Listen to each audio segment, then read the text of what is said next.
आप हुकूमत को दोष नहीं देंगे तो किसको देंगे?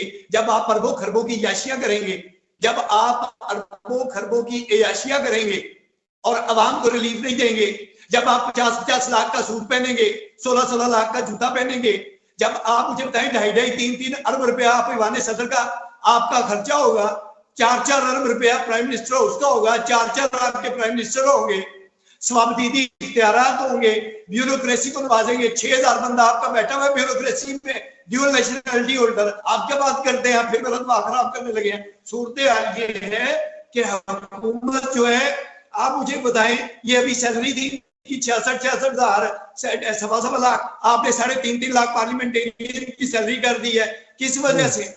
कर्जा आप ले रहे हैं 27,000 अरब आपने कर्जा ले लिया है और आप रिलीफ दे रहे हैं इनको, पार्लियामेंटेरियन को, ब्यूरोक्रेसी को, जो पहले ही मुल्क लूट के खा गए हैं। गरीब आदमी को आप क्या दे रहे हैं? चले मेरे साथ, मैं एजुकेशन में हूँ, MBA किए हुए लड़के हैं, 20-20 हजार रुपए में जॉब्स कर रहे हैं, MSc किए हुए, मेडिकल किए हुए, इंजीनियर किए हुए, नौकरी नहीं मिलती है। 18-18 हजार रुपया इलेक्ट्रिशियन के लिए उनको खंजर खराब होते हुए ट्यूशन पढ़ाते फिर रहे हैं, जॉब कोई नहीं है। कौन अपना मुल्क छोड़ के जाता है? 40-40 हजार बंदा जो है, इस तरह रेशो है, यूरोप भाग रहा है, और जो गल्फ में भाग रहे रिकॉर्ड पे है, सबसे ज्यादा पासपोर्ट बने हैं, दुनिया भाग रही है यहाँ से। इस मुल्क में कोई रहना नहीं चाहता।